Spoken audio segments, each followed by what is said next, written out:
The moment my fiancé walked into our wedding beside another woman, I understood that heartbreak was not the cruelest thing he had planned for me.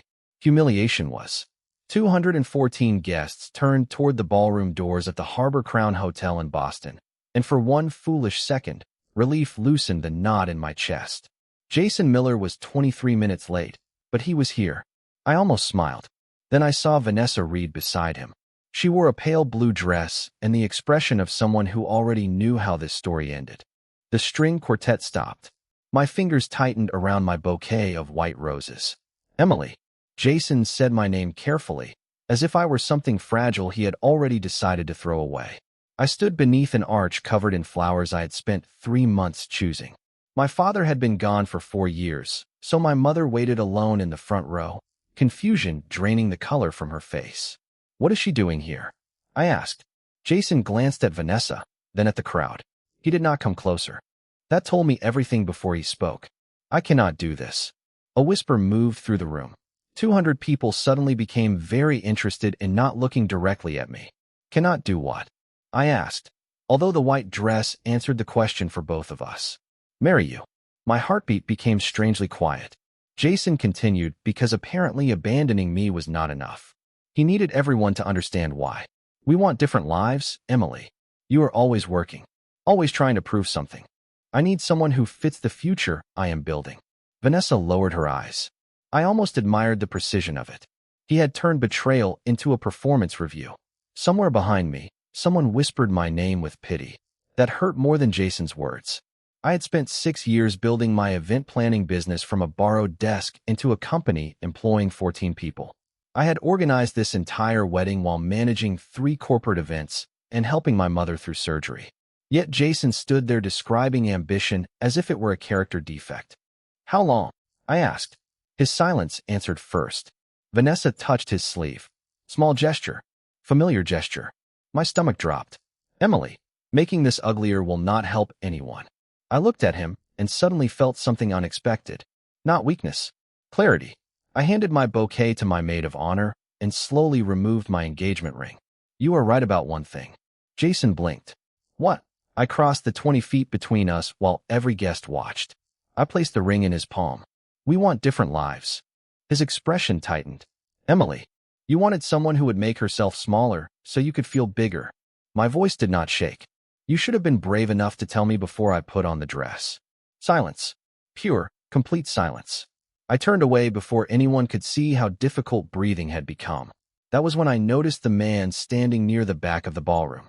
Tall, dark suit, still as stone beneath the warm chandelier light. Adrian Cole. I recognized him from business pages and whispered conversations among Boston's wealthiest families. Officially, he was an investor. Unofficially, people treated his name like something that should never be spoken carelessly. Everyone else in that room looked at me with sympathy. Adrian did not. His expression held no pity at all. He looked at me as though Jason had not broken me, as though he had merely made the mistake of showing an entire room exactly who he was. I made it 12 steps before Jason decided he had not embarrassed me enough. Emily, wait. His voice followed me across the ballroom, and every whisper stopped again. I closed my eyes for half a second. My mother was already moving toward me, but I gave her a small shake of my head. Not yet. If she touched me, I might finally fall apart, and Jason had already taken enough from this room. I turned. He stood beneath the flowers that were supposed to frame our first kiss as husband and wife. Vanessa still beside him. What? I asked. Jason lowered his voice, but not enough to make the conversation private. I do not want you leaving here thinking I am the villain. I almost laughed. Then you chose a strange way to introduce your defense. His jaw tightened. This is exactly what I mean. Everything with you becomes a competition. You brought another woman to our wedding, because I knew you would not listen otherwise. There it was. The sentence that changed something inside me. Jason was not apologizing. He was explaining why his cruelty was supposedly my responsibility. I spent years supporting you, he continued, but you never learned when to stop pushing. You always needed another client, another contract, another achievement. Vanessa looked uncomfortable now. Good. At least one of them understood how this sounded.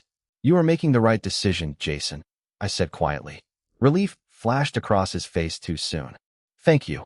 For me, his relief disappeared. You are making the right decision for me. I turned toward the exit again. That was when Adrian Cole stepped away from the back wall. He did not hurry. He did not need to. Conversations faded as he crossed the room, and several guests instinctively gave him space. Jason noticed him and immediately straightened. "Mr. Cole." Adrian barely acknowledged him. His attention settled on me. Up close, he looked even more controlled than he had from across the ballroom. Dark hair, gray eyes, a black suit without anything flashy enough to announce wealth. He did not look at my dress. He did not look at the ring in Jason's hand. He looked directly at my face. "Do you want to stay here?" he asked. The question was so simple that I almost did not understand it. "What? Do you want to stay in this room?" Behind him, Jason gave a nervous laugh. "This is a private matter." Adrian finally looked at him. "Then you should not have performed it for 200 people. Jason went silent. Adrian turned back to me. No command. No hand reaching for mine. No declaration that he would fix anything. Just the same question. "Do you want to stay?" I looked around the ballroom I had designed myself. White roses, gold candles, champagne waiting on tables, 214 witnesses pretending not to stare, my mother trying not to cry, Vanessa standing where I should have been standing beside Jason. "No," I said. Adrian nodded once. "Then leave." He walked toward the ballroom doors and opened them. That was all. Somehow it was enough. I started toward him. Jason called after me. "Emily, do not make this into something it is not." I stopped at the doorway and looked back. "You already did." Then I stepped into the corridor. Adrian followed several feet behind me, leaving enough distance that I never felt chased. At the elevator, I finally turned toward him. "Why are you helping me?" I opened a door. Men like you do not just open doors. Something unreadable passed through his expression. You would be surprised. The elevator arrived with a soft chime. Downstairs, through the glass entrance, I could already see reporters gathering beneath the hotel awning. My stomach tightened. Someone had leaked the story fast. Adrian noticed where I was looking. "There is a private exit through the parking garage." I looked at him suspiciously. "And what do you want in return?" His eyes held mine. "Nothing." I did not believe him. Not yet. But when the elevator doors opened, Adrian stepped aside instead of entering first. "Your choice, Emily." And for the first time that afternoon, someone actually meant it. I stepped into the elevator because staying upstairs felt worse than trusting a man I barely knew. Adrian entered after me and pressed the button for the underground garage. He stood on the opposite side, leaving several feet between us. No questions, no sympathy, just silence and the soft hum of the elevator descending beneath the hotel. I stared at my reflection in the mirrored wall. White dress, perfect hair, empty ring finger. I looked like a bride in a photograph taken 1 second before someone explained that the wedding no longer existed. "You can stop looking at me like that," I said. Adrian glanced over. "Like what?" "Like you were trying to figure out whether I am going to fall apart." His expression barely changed. "I was wondering whether you wanted someone to call your mother." That stopped me. "She has my maid of honor. She will be fine." I asked about what you wanted. Again, that word, wanted. Jason had spent years telling me what I needed. Adrian kept asking what I wanted. The elevator doors opened onto a quiet concrete garage. A black sedan waited about 30 feet away. A driver stood beside it, but Adrian lifted one hand, and the man stepped back without a word. "I can have him take you wherever you want," Adrian said. "Home. Your mother's house. A hotel." I looked toward the car, then back at him. "I do not need saving." The words came out sharper than I intended. Adrian did not flinch. "Good. Good. I do not rescue people who can walk out on their own." I stared at him. "Then what exactly are you doing?" "Helping you avoid the reporters upstairs." "Why?" "Because humiliation should not become public property simply because someone has a camera." Something in my chest loosened, but suspicion remained. Men like Adrian Cole did not become powerful by doing favors without expecting repayment. "And tomorrow?" I asked. "What happens when you decide I owe you?" His gray eyes held mine. "You do not. Everybody wants something. Usually. So what do you want?" He was quiet for a moment. "For you to get into that car because you choose to, not because I told you to." I hated how much I wanted to believe him. My phone began vibrating inside the small white purse hanging from my wrist. I pulled it out. 29 missed calls. 12 messages. Then a news alert appeared. Boston business bride abandoned minutes before ceremony. My stomach dropped. Another notification followed. A photograph of Jason and Vanessa leaving the ballroom together. Someone had already turned the worst hour of my life into entertainment. Adrian looked away from my screen deliberately, giving me privacy even while standing beside me. That small act mattered more than it should have. "Where is your car?" I asked. He nodded toward the sedan. "Take me home." "Of course." He opened the rear door, then stepped aside. I paused before getting in. "You are not coming? You asked for a ride home. You did not ask for company." I looked at him differently then. Not with trust. I was nowhere near trust. But perhaps with curiosity. "Were you always this careful with words?" "Only when they matter." I got into the car. Adrian closed the door gently and gave the driver my address after I provided it. As we pulled away, I looked through the rear window. Adrian remained alone beneath the fluorescent lights, hands in his pockets, making no attempt to follow. 20 minutes later, my phone rang. "Jason." I declined the call. Then another notification appeared, this one from my largest corporate client. "Emily, given today's situation and the publicity surrounding it, we need to reconsider next month's contract." I read the message twice. My wedding was over. Now Jason's humiliation was reaching for my business too. By the time I reached my apartment in Back Bay, the story had already stopped belonging to me. My name was trending beside words like abandoned, scandal, and betrayal, while strangers debated whether Jason had been cruel or courageous for ending our engagement publicly. I changed out of my wedding dress, folded it across the back of a chair, and opened my laptop. That was when the second client canceled. Then the third. By midnight, nearly $180,000 in upcoming contracts had been placed on hold. I had spent 6 years building Carter events one referral at a time, and somehow one man walking away from me had made people question whether I could organize their conferences, charity dinners, and product launches. At 8:15 the next morning, I arrived at my office carrying coffee and pretending I had slept. My assistant, Rachel, met me before I reached my desk. "You need to see this." She turned her laptop toward me. Jason had given an interview. I pressed play. He sat in a polished studio wearing a navy suit and the expression he used whenever he wanted to appear reasonable. "Emily is talented," he said, "but our relationship became difficult. Her ambition sometimes made compromise impossible. I realized marriage would only make both of us unhappy." I stopped the video. Rachel stared at me. "He is blaming you." "No." I closed the laptop. "He is marketing himself." My phone rang. Another client. Another careful explanation about postponing a contract until the publicity settled. When I hung up, Rachel whispered, "What are we going to do?" I looked through the glass wall at 14 employees pretending not to watch me. People with rent. Families. Student loans.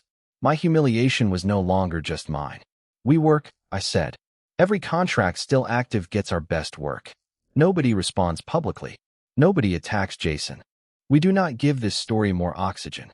Rachel nodded, but fear remained in her eyes. At noon, Jason called from a number I did not recognize. I answered before realizing who it was. "Emily, we need to talk." "No, we do not. You are making this harder than necessary." I almost admired his consistency. "You canceled our wedding in front of 214 people. And now you are letting emotions damage your business." I went still. "What did you say?" "I can help fix this. My family has relationships with several of your clients. If you release a statement saying the breakup was mutual, I can make some calls." There it was. The final insult disguised as generosity. "You want me to lie so you look better. I want both of us to move forward. Then start moving." I ended the call. 10 minutes later, Rachel appeared again, holding a tablet. "You are going to want to see this too." This time it was not about me. Miller Development Group, Jason's family company, was reportedly finalizing a major waterfront redevelopment deal worth more than $300 million. The investment partner had not been publicly identified. Rachel enlarged the article. A photograph from a charity dinner appeared beneath it. Jason stood beside his father, smiling for cameras. 3 feet away stood Adrian Cole. My stomach tightened. I read the article again. Cole Capital was rumored to be the primary financial partner. Suddenly, Jason's nervous expression when Adrian approached us at the wedding made sense. My phone buzzed. A text from an unknown number appeared. "Emily, I heard what Caldwell Media said about you this morning. I will not interfere unless you ask. Adrian." I stared at the message. He had my number. He knew what Jason was doing. And apparently he knew exactly how much power he held over Jason's future. I typed 3 words. "Stay out of it." His response came less than a minute later. Understood. That should have relieved me. Instead, I looked again at the $300 million deal on Rachel's screen and realized something Jason probably had not considered when he decided to humiliate me publicly. The most important agreement of his family's future depended on the one man in that ballroom who had watched everything. 3 days after my wedding ended, Jason lost the deal he had spent almost a year trying to secure. I learned about it from Rachel at 9:07 on Tuesday morning. She appeared in my doorway holding her phone like it contained something dangerous. Miller Development just lost Cole Capital. I stopped reviewing a vendor contract. What? She handed me the screen. The headline was painfully simple. Cole Capital withdraws from Boston Waterfront Partnership. No scandal. No accusations. Just a statement saying the proposed investment no longer met the firm's standards for transparency and financial risk. My stomach tightened. I had told Adrian to stay out of it. By 9:20, I was calling his office. By 10:05, I was standing 42 floors above downtown Boston in a conference room made of glass and dark wood. Adrian entered alone. You came quickly. Did you cancel the Miller deal because of me? He closed the door. No. Do not do that. Do what? Give me the careful answer. I placed my phone on the table with the article open. Jason humiliates me on Saturday. You withdraw from a $300 million agreement on Tuesday. I am supposed to believe those things are unrelated? Adrian pulled out a chair, but did not sit. You told me to stay out of your situation. I did. Then explain this. He slid a thin folder across the table. I opened it. Financial projections. Property valuations. Internal disclosures. Several figures were highlighted.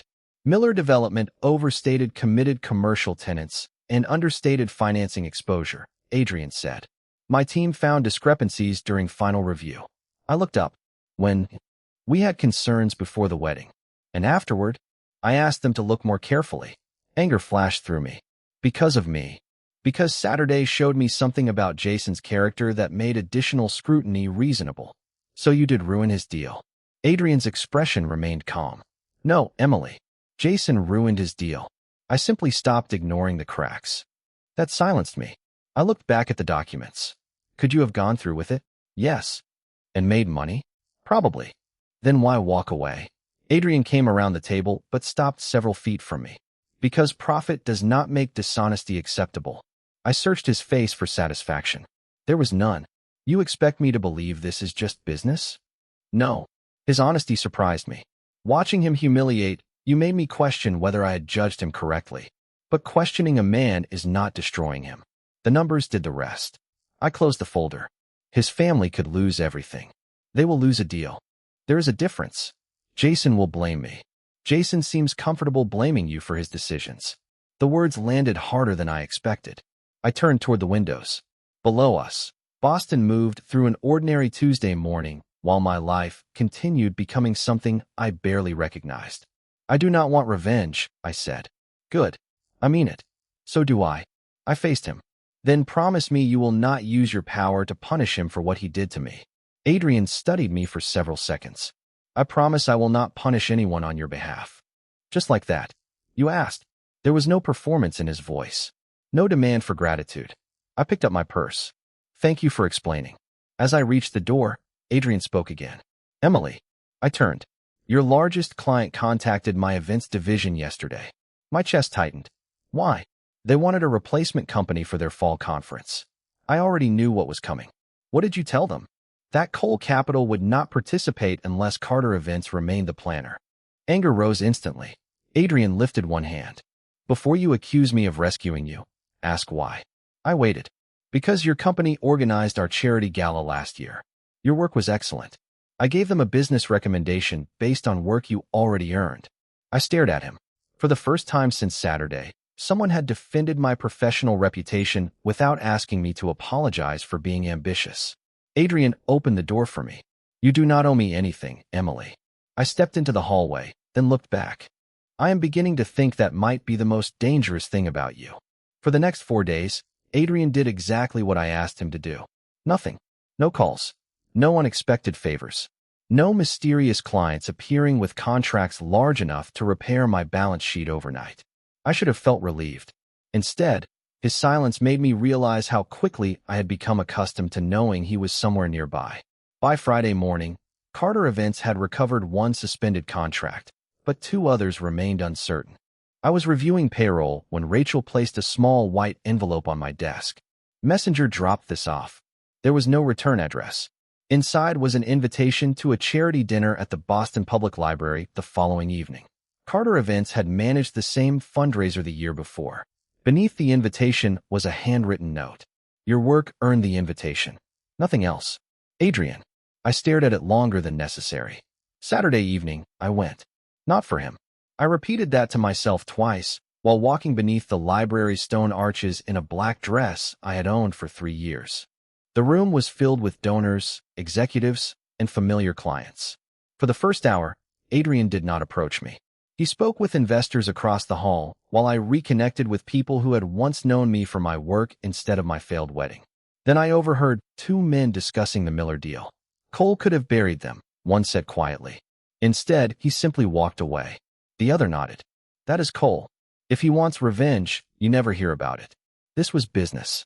My stomach tightened at the word revenge. I found Adrian on a balcony overlooking Copley Square. Were you expecting me? I asked.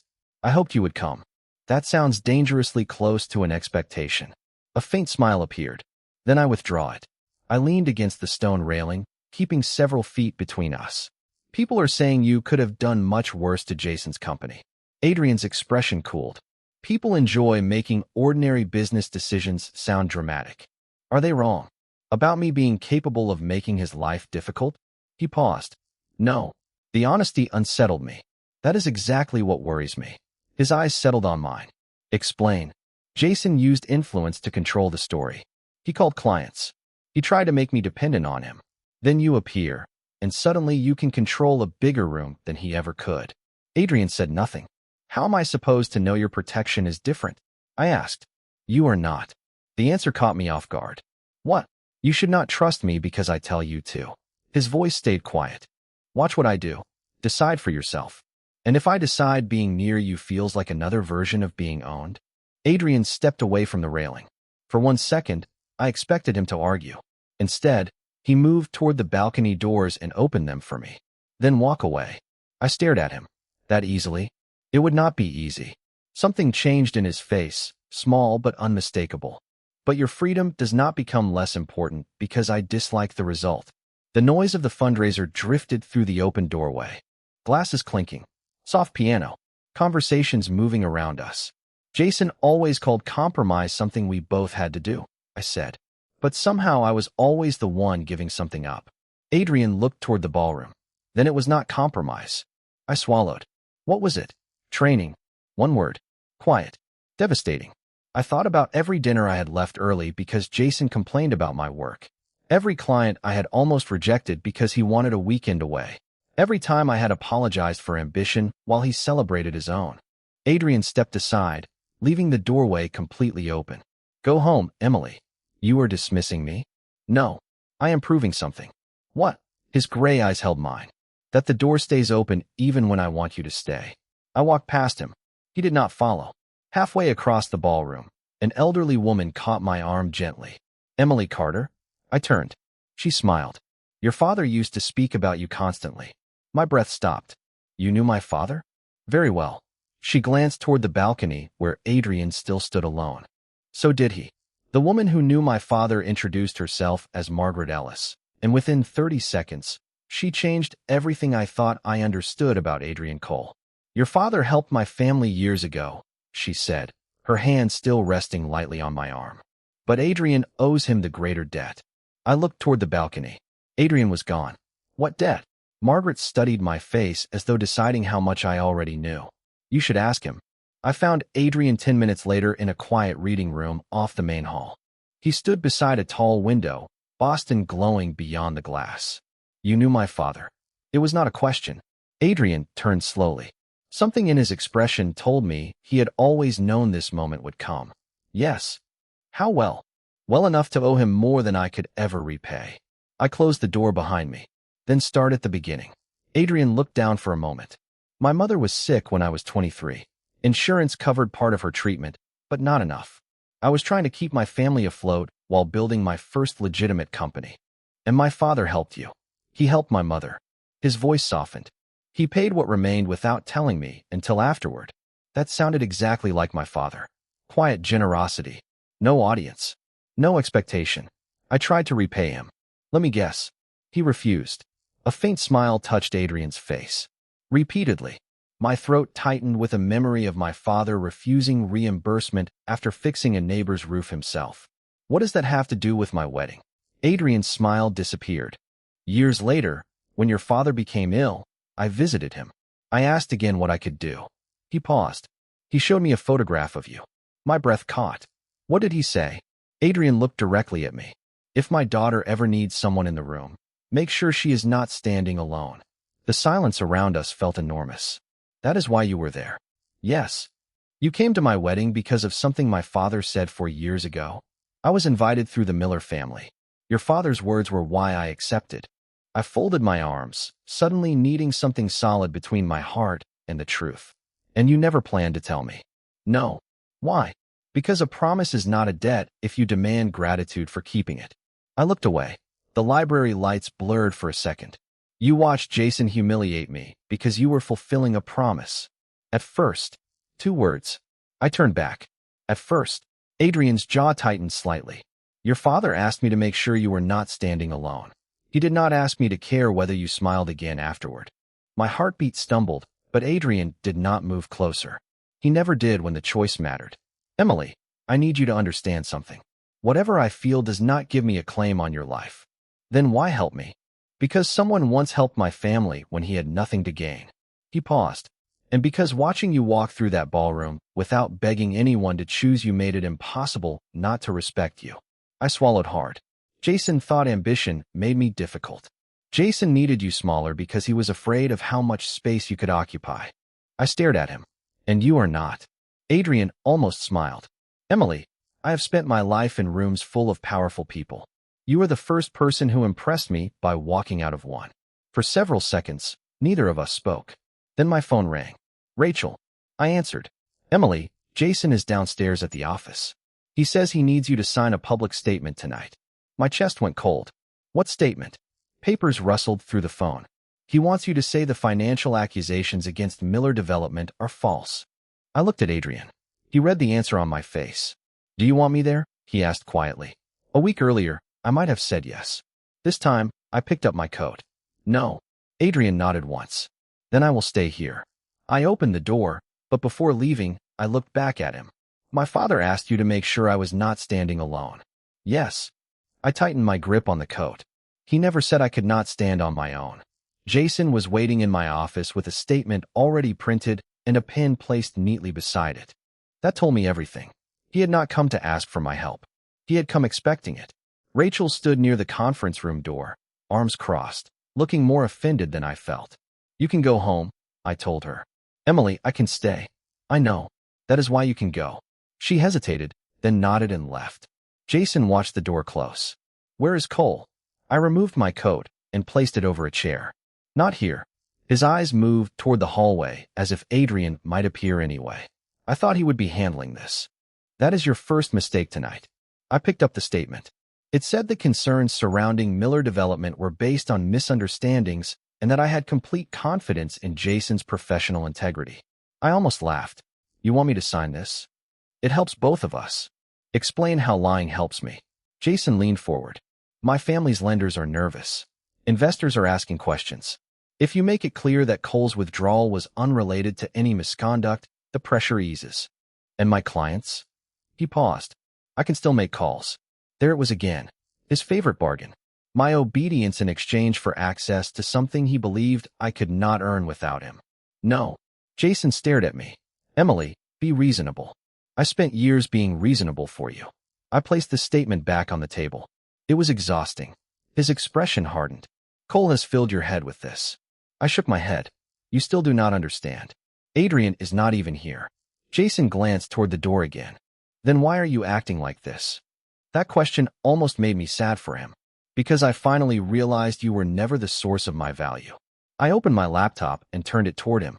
Earlier that afternoon, Rachel and I had finished organizing emails from 3 former Miller Development vendors.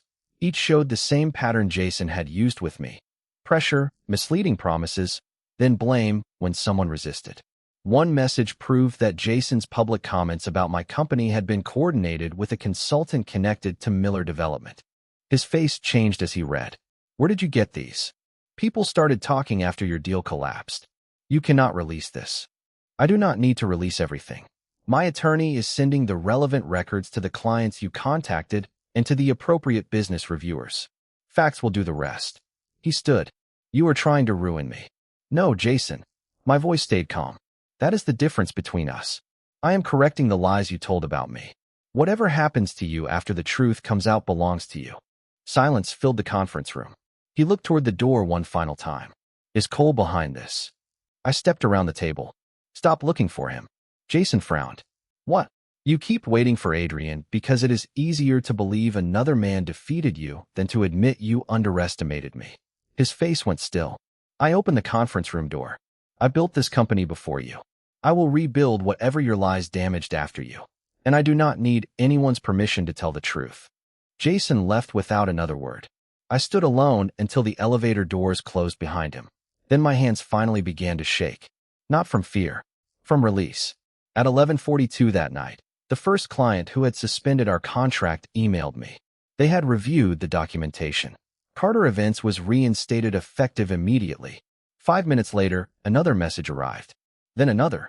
I sat alone beneath the dim office lights, staring at the screen as everything Jason had tried to take began returning one piece at a time. My phone remained silent. Adrian did not call. He did not ask what happened. He had promised to let me stand on my own, and even now, when I secretly wished he would appear, he kept that promise. For 3 weeks, my life became quiet in ways I had forgotten were possible. The headlines moved on.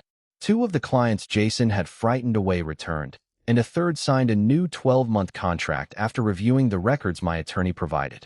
Carter Events did not merely survive. We booked the largest corporate conference in our 6-year history. Jason stopped calling. Miller Development announced an internal financial review, and several partners quietly stepped away. I felt no satisfaction watching his carefully polished image collapse under the weight of his own choices. Mostly, I felt relieved that none of it belonged to me anymore. Adrian kept his distance exactly as he promised.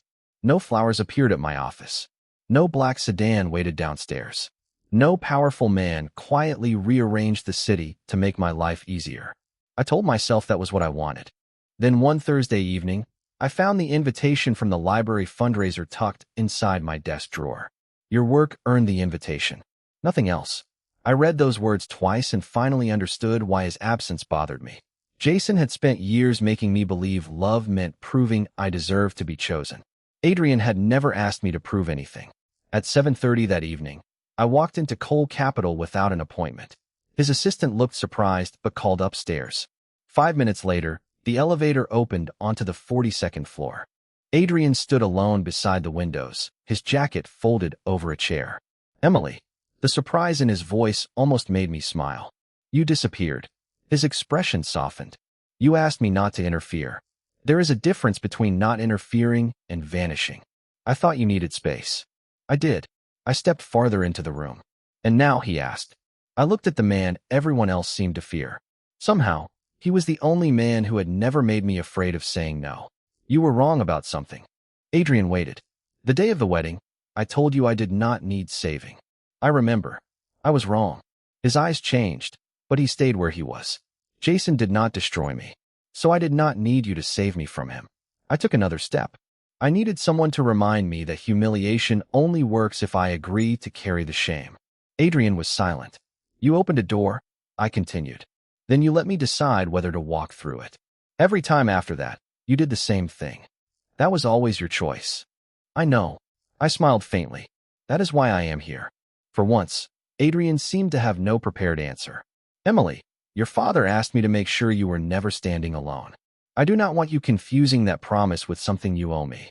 I am not. Then what are you saying? I stopped a few feet from him. I am saying my father chose you to stand in the room. I am choosing whether you stay there. The city lights reflected against the windows behind him. Adrian looked toward the office door, then back at me. It is open. I followed his gaze.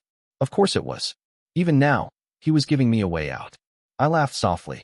You really do not know when to stop proving your point. The smallest smile appeared on his face. Apparently not. I walked to the door and placed my hand on the handle. For 1 second, Adrian thought I was leaving. Then I closed it gently and turned back toward him. There. Now it was my decision. He smiled fully for the first time. And standing there, I finally understood what my father had seen in him years before. Jason had wanted me smaller so he could feel powerful.